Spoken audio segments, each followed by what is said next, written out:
Hi, this is Eric at Florida Natural Farming. I'm here with Romy and Skitch, my little miniature zebus. So these are the fertility of the farm.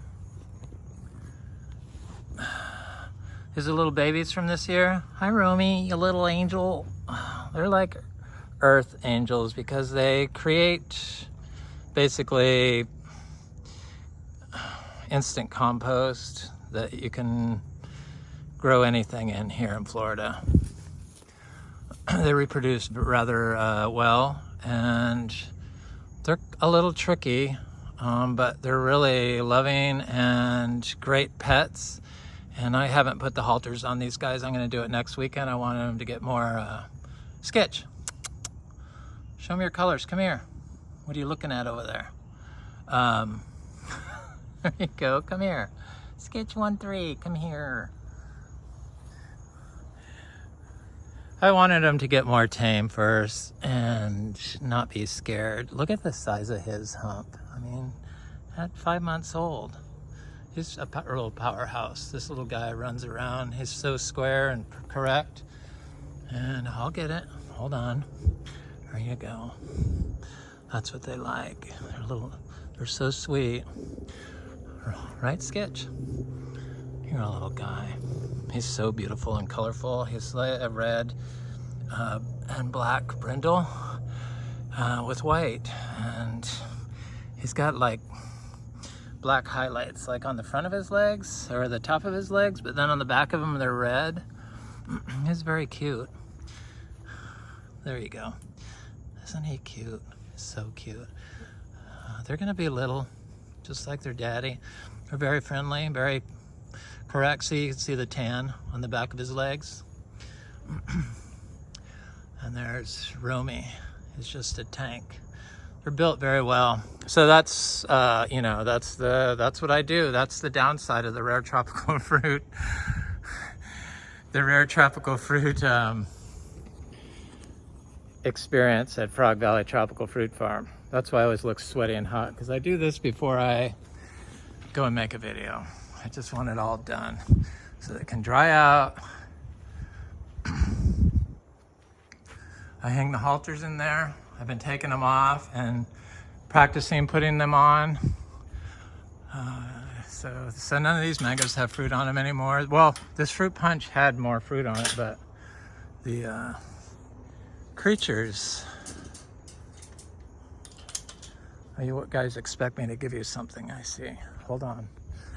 They like these right here. Here you go. Yeah, if anybody's contemplating getting miniature zebus, get the little ones and get they're not all the same. Rick Vogel's, I believe, I love his stuff. That's where I got all mine from. The one gray cow didn't come really from him. They came from, I don't know, Florida farm. I forget what it is. I don't even want to say. Well, she's my only problem cow. She's a bully, and I noticed that Pepsi is getting afraid, so I wanted to look at that mango. So sorry, I got distracted with the little babies. The lychee trees are looking really good this year. Finally, I put tons and tons of, not tons, but hundreds of pounds of my input, what I clean, what's in the wheelbarrow, fresh. I drop it. This fruit punch, I blocked it out of my mind. So, this is sometimes why I pick some of the fruit early, because of that. But that doesn't bother me. I'm just gonna get this one. Oh, it's ready anyway. I should have picked it. See, they know when the creatures start getting them to pick them. Didn't really turn a big red color, but it doesn't have any anthracnose showing, which anybody that grows knows a big problem with nursery started fruit trees.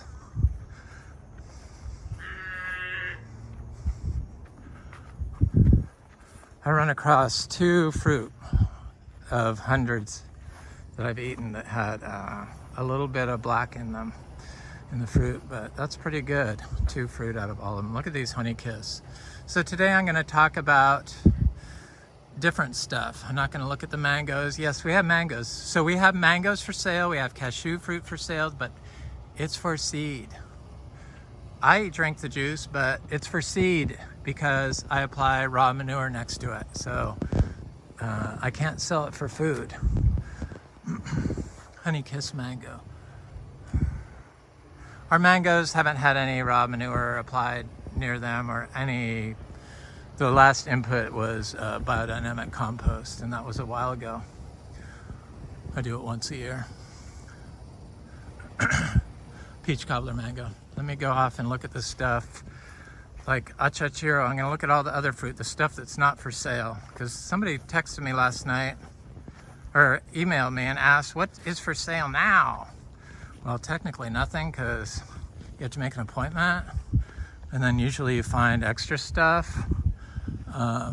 But I'm a reluctant fruit monger. It's just not in me to be a, no offense, but I'm 61. I don't want to be a shipping clerk, and I don't want to be a manager of a shipping clerk. So I just don't like to do it. I do it for people, and I enjoy it when I do it because not very many people get mangoes. You can't ship to California. I can't. Mangoes and stuff, fruit. So, look at the achachas. Achachairu. I don't know why I call them achacha. So this is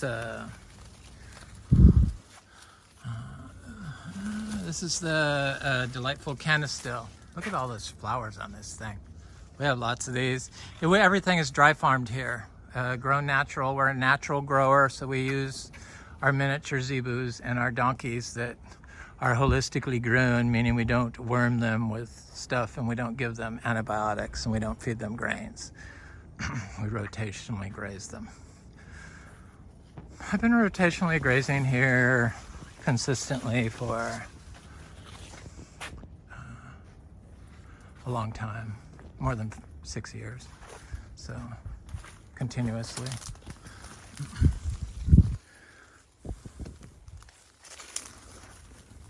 I didn't start off doing it right away, but I did it fairly quickly. This is that, this could really use some manure input. This is that juicy pearl star apple. I'm gonna hack this big Imbe fuilii out of the way. It's got that Benisteriopsis capi growing in it, that vine,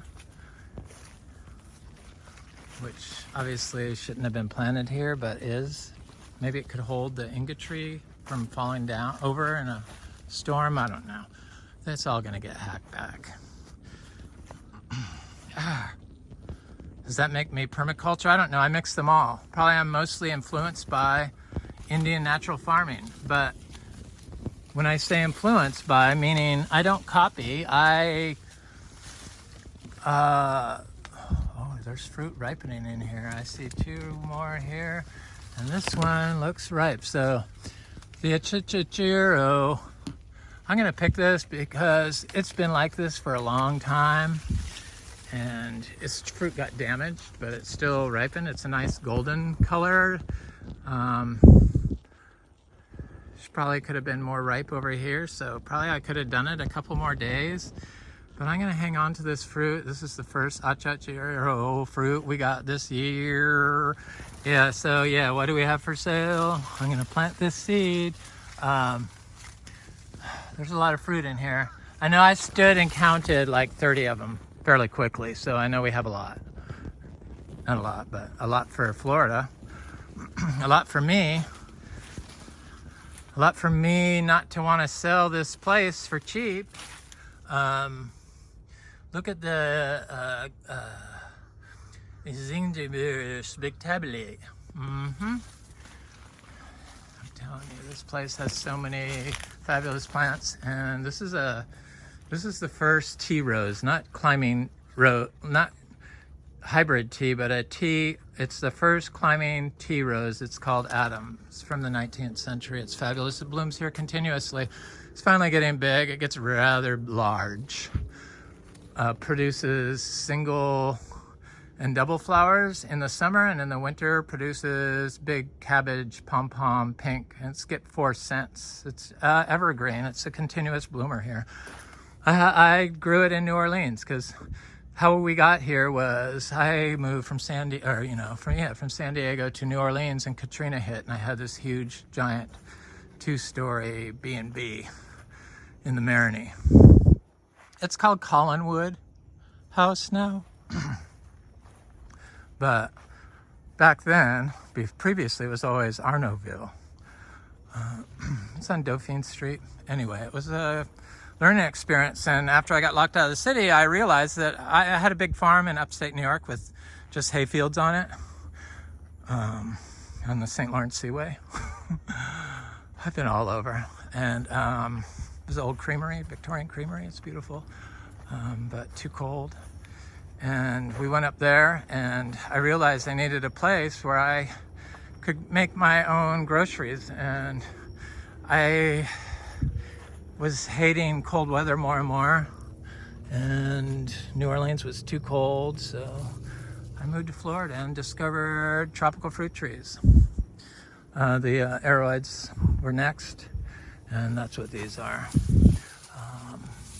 They're doing good. They're growing on the trees, so I imagine they're going to get some huge size this year, this summer, if this rain continues. It's been really, really wet, but you know, we don't worry about rain because, let me look at that. We don't worry about rain because we grow in nature. Nature knows. Nature. This is so sad that I have to like remind people of this, but that's where we are. Nature knows how to deal with rain.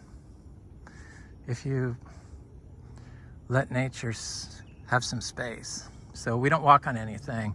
And next I was influenced by biodynamic. But they force you to do stuff, which for me, it kept me from evolving. So it taught me, but it didn't influence me. It taught me to make compost, and it didn't teach me how to make compost. Not all compost is created equal. Let me go up here. So I haven't been watering these because I haven't had to. This is a Philodendron Giganteum. It's an orchid. So I don't fertilize any of this stuff. You can't in Florida because we're on calcareous rock. I've ramped up about this too much, and I'm not going to do it. I'm just going to stay in my happy place here. So that Encephalitis horridus that the rabbit ate has this big frond coming up in it. And then I have all kinds of random little trees that I grow the same way, like in here. So one of them being the alisapo, which has been very slow. But this was the most compacted area, and this big giant Imbe tree was the same way. So it stayed small for several years, and then voila, she grew it up and became this and produced a fruit. Definitely different than the grafted Quaimuc that produces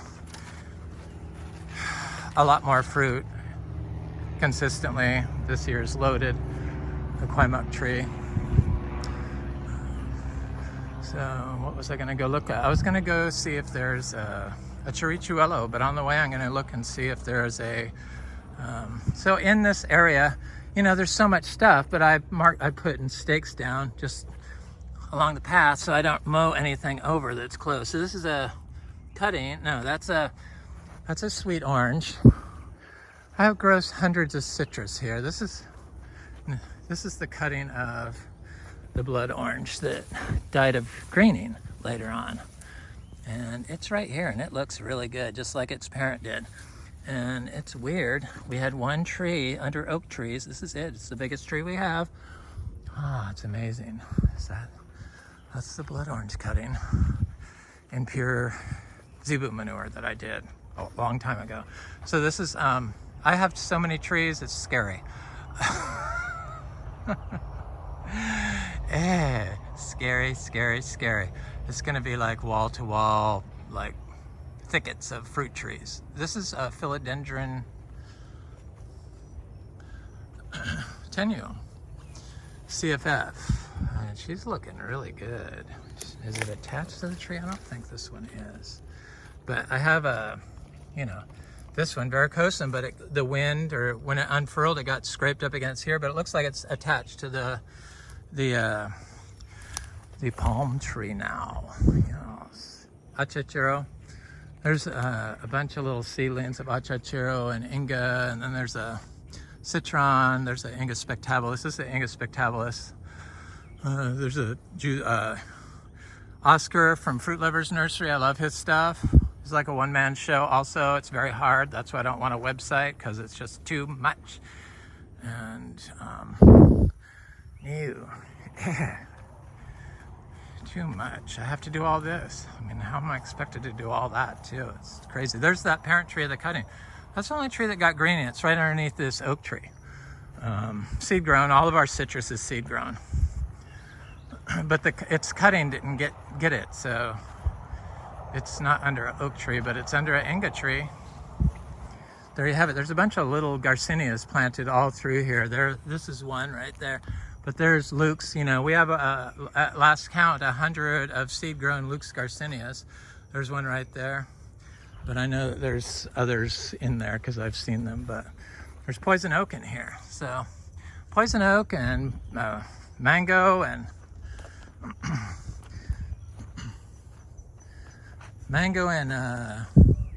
cashew. They're all in this, you know, they're all related. Same family. Okay, I'm gonna go over to the guanabana tree, past the guanabana trees. I planted hundreds of seedlings of a variety that fruits in Fellsmere, a good variety.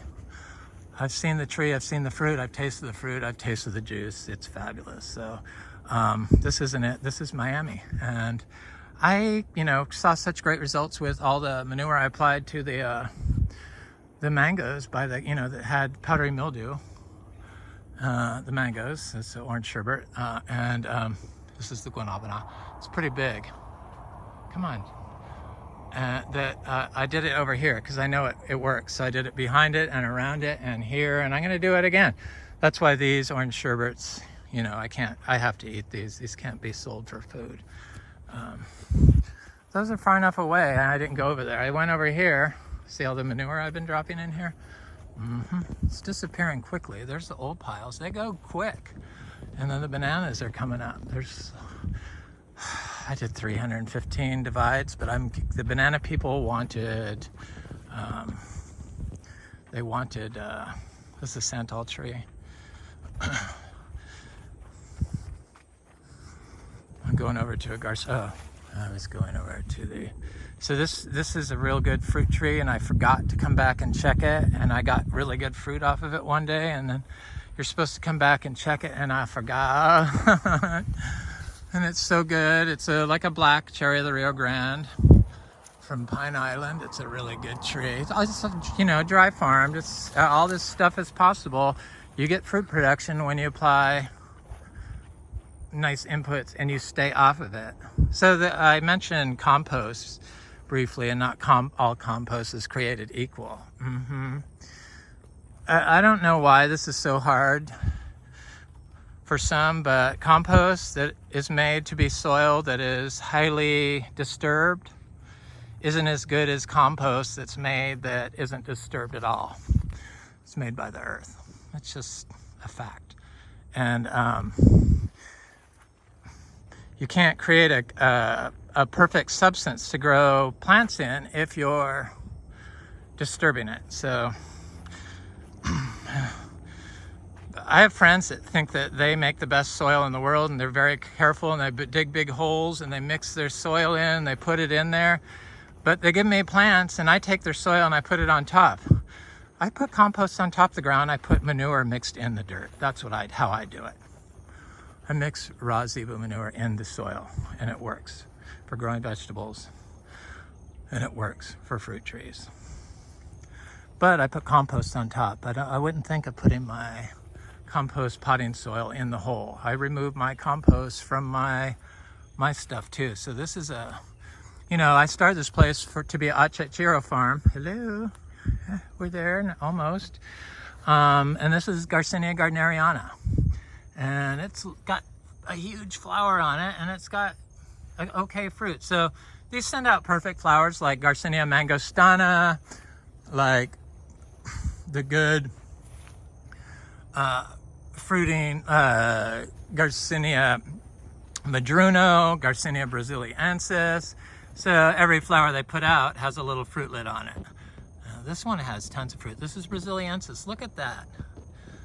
I mean, you ain't gonna tell me that I kind of don't know what I do, and I kind of got it. Thank God I found my little miniature zebus.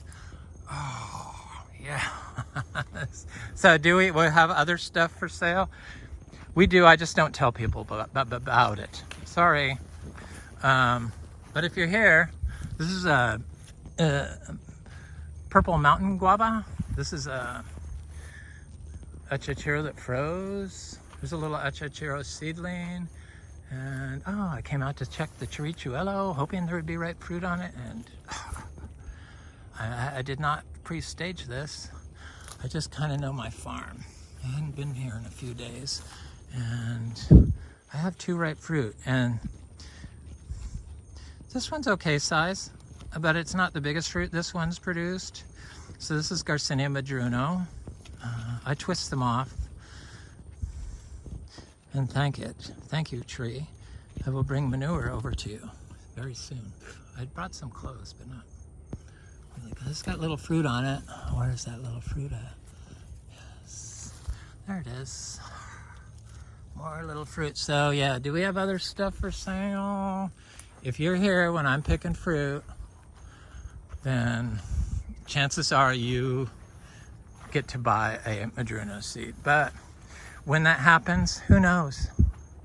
Madruno and Garcinia fruit better than grafted trees. Period. Seed grown. This is a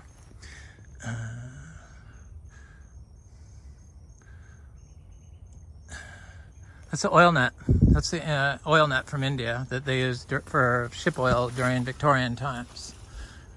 Another plant that obviously can take high concentrations of raw zebu manure and produce a lot of fruit. So who else should I pick? I should pick the Imbe fruit, and I should check that other Imbe, but I want to go check these mangoes up by the road here. I picked some of them.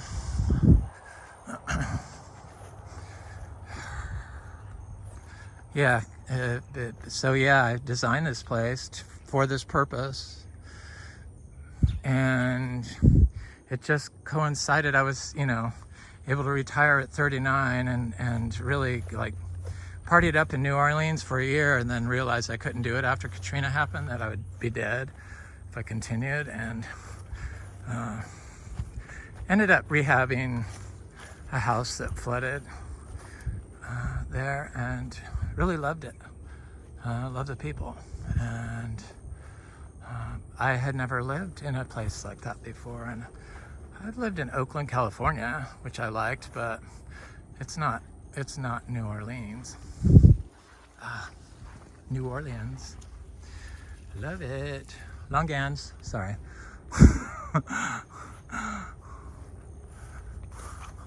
Definitely my people there.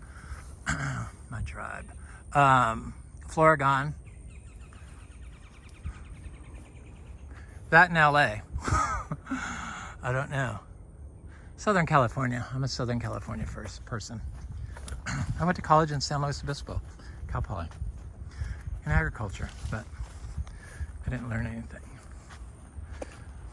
that I'm doing now.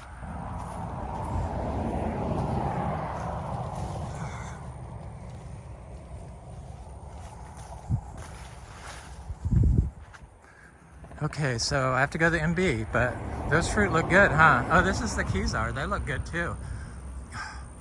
I have been eating, I don't know, we've been going through about 10 mangoes a day. 2 people. The dog got hit a wall for a moment, but they're back. And I found that if I eat Imbe with them, that I didn't have that weird like hit a wall feeling, which I got from the very first mango with the buttercream because it was so big. I have a pineapple pleasure that flew off the tree and wound up 30 feet away. That's like, I don't know, it's more than a pound.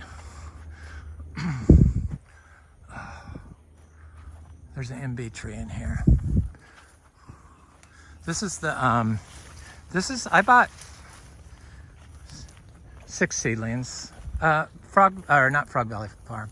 A flying fox fruit set me up with my first Garcinias. Thank you, Adam. And in that was like 6 Imbe, and I have 5 of them. And one of them is this, like, produces perfect fruit. So 1 out of 5. But I found that since this is a male tree though, it's good to have a male tree planted next to anything. So I put 2 to 3 fruit per hole. I planted easily 200 here. That tree has produced and produced and produced. So look at this. This is where I mow. That's a solid white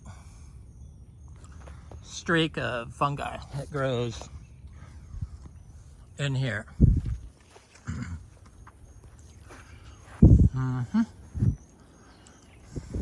Imbe tree, that's where I was going.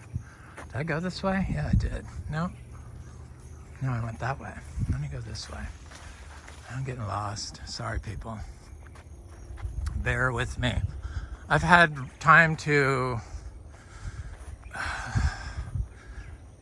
do stuff other than manure. Now let me look at this. Philodendron Giganteum. Blizzard.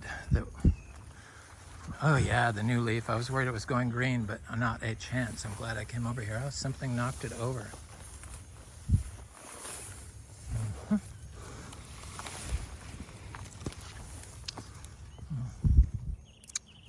Yeah.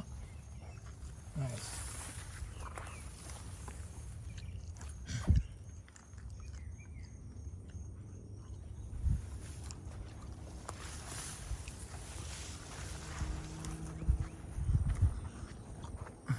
I got Philodendron ornatum. Sorry, I didn't compare this Imbe fruit to those. And I just ate it. That was so rude. See, that's how much I like them. This is a monstera. It's doing quite well. Growing in this live oak tree. It's who are you? And did somebody no, there it is. Sorry.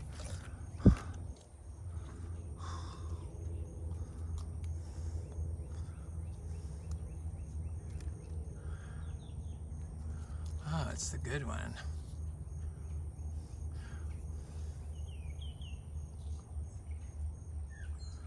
Oreo Pineda. Yes, baby.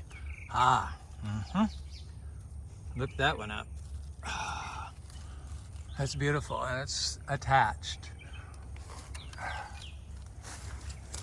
I noticed my Monstera obliqua Peru is attached to that big, this big tree, that big giant guanacaste tree.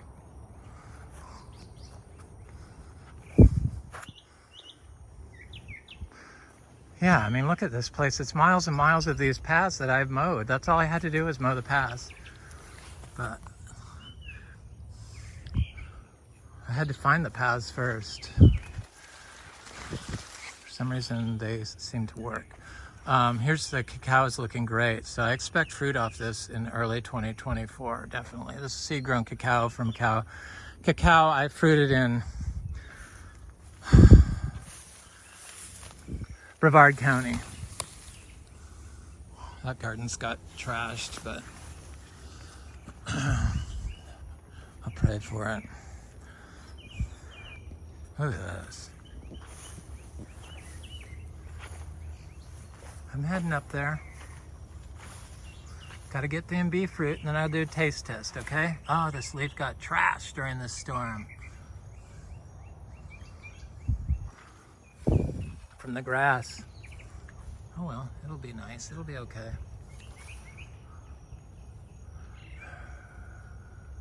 This one's got a new leaf coming out good because the last one burnt off. Oh, look at this. Melanochrysum and gigas are attaching.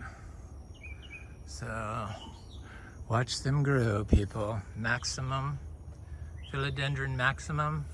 She already growed naturally in the ground, so I know it's possible. This one is Obliqua Peru. There she is.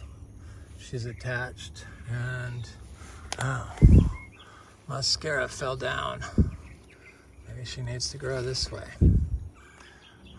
I gotta come over here and fix that, right? There. I'll just do that. There you go. Fixed. All these Anthuriums over here. So this is my Monstera Esqueleto. One of them, I have two types. I got one off Etsy and I got one from, you're not gonna tell me you ate my, no, they're there. My little tiny, there's a, yeah, there's two right here. See, that's where the tip of my finger is, and this one. Those are Garcinia mangostana growing in the roots of this with that esqueleto because it was in the same pot. The seeds, I put the seeds in there. From Oscar at Fruit Lovers. Oh. All of them germinated, but I don't know, 2 I think, or 3, I forget. But they could have germinated and the rats got them. Here's the other Garcinia mangostana. Sorry, did I step on somebody? That's the problem. It's right there. See it? Yep, that's a skeleto also. I put them in the skeleto, 2 skeleto pots, so I know who that was. So there's a finger limes, seed grown. I got from somebody off TFF. I don't go on TFF ever. So I think somebody hacked my my account there. So I don't, I just don't go on there. It's open for ridicule, and I've watched some people be shamed, and I was horrified, and so I just don't go on there. This is intermedia, Garcinia intermedia. This is Talicia florescea. Did you see the finger lime? I know what it is, and I'm looking at it, but you might not know what it is. It's right here. See it? It's pretty big. It goes over here. And that's never watered. No, we don't water anything except around the house. I water right around the porch and the stuff in pots. These are those cutting of the aroids. So all these aroids are in pots. Some of them are in the ground. I'm moving them in the ground, the cuttings. So, that new leaf. Pink veins, it's beautiful. Okay, so I'm gonna go over to the Imbe tree. Right?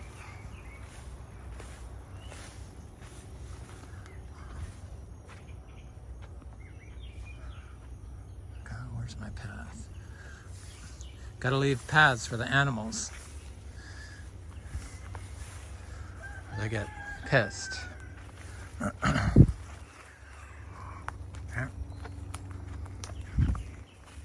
Here's the Monstera. We got Monstera fruit. I forgot to mention that in that email. See, that's the problem. What do you have? A lot. I have too much fruit. I have a pile of cashews that I was gonna do the video about, or at the start of the video, but I just wanted to get the video done. There's a Achachachairu. There's a Garcinia, or Garcinia humilis, Achachachairu. Little gingers, and there's lots of seed-grown Garcinias in here and stuff, different varieties. Acuminata. Let me go look at that before I look at the Imbe. This is a seed-grown cashew. I saw how well the one did back there, so I just wanted to see. I'm gonna put manure around the rest of my seed-grown cashews ASAP. BB. There's another cashew. There's those edible mushrooms that grow everywhere here. Everywhere. There's the cashew. Yeah. Look at this. I don't get, it's Carrie or Sri. I got both. I don't like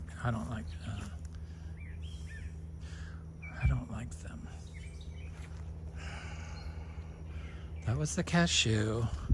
And then I wanted to look at the thing over here because it was too important. Oh, yeah. It's the acuminata, Garcinia acuminata. Adam's Garcinia repotting video, flying fox fruit. He showed his acuminata, and you know, I've bought so many different seeds, and I know that was one of them. I don't anymore. I don't have to, but it always did really bad, and it had a different shaped leaf. Like it had a leaf shaped more like mangostana, and here it is. And it made it through the winter, and it grew this new leaf, and it looks like another one's coming out of it, and it's growing right next to this dulcis. The dulcis. Look at that. Those are new leaves. We have a lot of dulcis. I bought the sweet ones. I bought the I don't know ones. 4 different sources, seeds. Usually in amounts of 20 or greater. I'd have to look. I wrote it all down. I don't write it all down anymore because I'm just planting my own seeds. So I don't have to write it all down anymore. I'm not certified. Thank you. I'm not certified organic, in case anybody forgot or hasn't stayed tuned, but they taught me a lot. So that I should put them as an influence.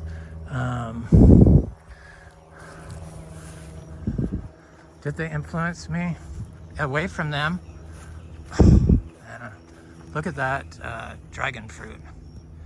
Just too many rules. I guess they, you know, I'll just leave my descriptions about biodynamic encompasses organic. They're the same thing. Basically. One has a better reputation. Biodynamics, of course. At least that's my opinion. Here's the Imbe fruit. I've been getting 35 cashews a day. I did the math. 35 cashews a day, ripe fruit, cashew fruit. I'm so glad I remembered to say this while I'm talking about the Imbe, because I always eat Imbe on the way to the cashew. And yep. So these are just a little fruit. I asked my partner to pick the fruit and just sell the big fruit, the ripe big fruit, and they picked it all without the stems. And of course you can't do it like that. You have to pick the stem. I was happy, I guess. A little bit. There's the little ones are still good. They're just not the big fruit experience that I know is there. So that's why I say they're not for sale. They're the sweetest, best Garcinia there is. These little fruit. Easily. There you go. There you have it. I'm going to taste the rest. I had the best one first. I'll have the best one last too. So between the Charichuelo, well, hopefully the humilis. I don't know. It's been a while since I had a Garcinia humilis. So I'm going to do that at the cashew tree. I'll clean my mouth with cashew juice and then I'll taste them. These are so good, you guys.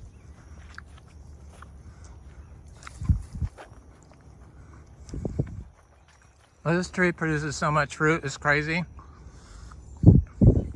Even the huge, like 100-pound input I put down of hay and probably 20 pounds of manure, but pea in the hay, you know, it's from like, I showed it at the beginning of this video. That was that. It's already broken down. So this is only big because it's on top of weeds that it killed. I'm just gonna pick this one. Now, these are for sale. I'm buried under these. I'm gonna go plant them. I'm gonna have like hundreds of fruit trees of cashews here. That's not really a problem, I guess. So I'm gonna go ahead and, I mean, see, there's little ones, there's flowers, there's ripe fruit, and I already picked all the ripe fruit. There's in between. Yeah, you get the grift. Happy June 19th, people. I just spit into that cashew, or bit into it, spit into it, and that was what that was. Look at all this juice. So they give like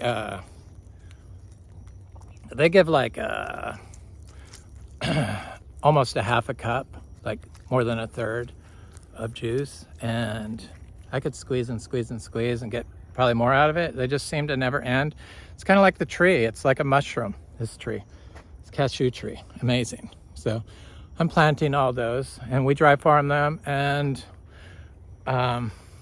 they started setting fruit after I put the manure down during a severe drought. At the end of the very severe drought, after I put 600 pounds of this down,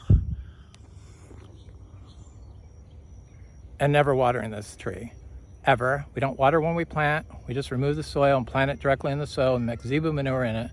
Anyway, this was a nursery grown tree, and after I put 600 pounds of manure during the drought, just because I was worried about it, because it wasn't producing any fruit, it just flowered, it set fruit.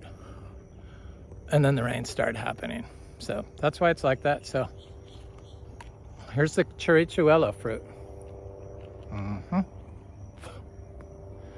And this is the little one. This hasn't been the best fruit as far as sweet. But if you know it's a sour fruit, you pick it with a little bit of green on it, and then it's sour and juicy. And that little fruit gave me 2 seeds, 2 more trees. Hello. Am I the luckiest person in the world? Thank you, miniature zebus. Thank you, Charichuelo. So this is a little tiny Imbe fruit. I'm going to do this one, the Achachachairu. The cows are in this back pasture. Carnation's getting along great. Everyone's getting along great. So, sorry. The skin on these is repulsive. If anybody tells you to eat it, tell them to make sure you've eaten all your fruit first. Okay, this fruit looks really good. Sorry, MB, I just dropped it. She knew. She knew she'd been outdone. Poor little thing. I still love you. I love the African mangosteen. It's my favorite, I think. Nope. Nope. Nope.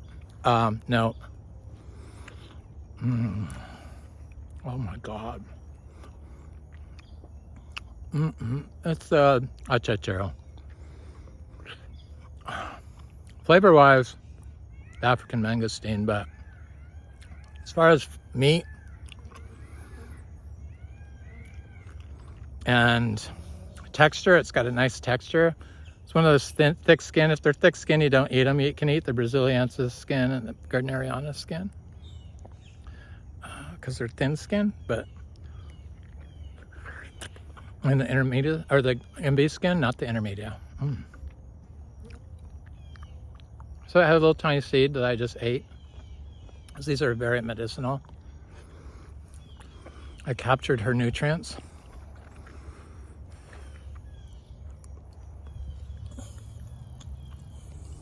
Sorry. I'm getting towards the end, people. Okay. I got 2 seeds out of it. Big seed and a little seed. That's pretty good, huh? These lychee trees are finally looking good. And I put manure next to them all. Finally. That's the answer. MB.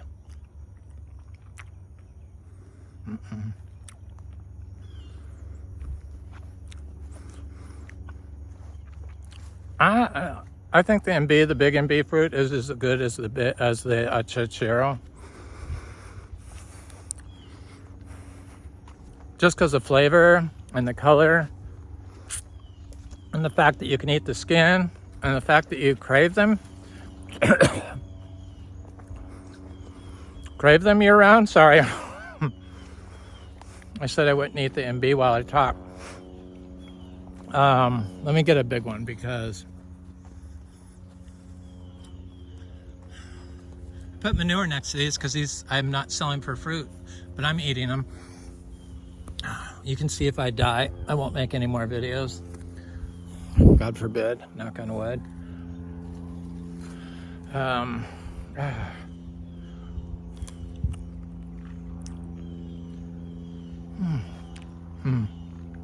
The Imbe fruit's better than the Achachachairu. Definitely. Yes, they're very ripe because, I don't know, the Imbe, it can keep going. So you get all huge, it has a huge profile, meaning it can go all the way up to almost, has an alcohol-like taste once it gets wrinkly on the tree. And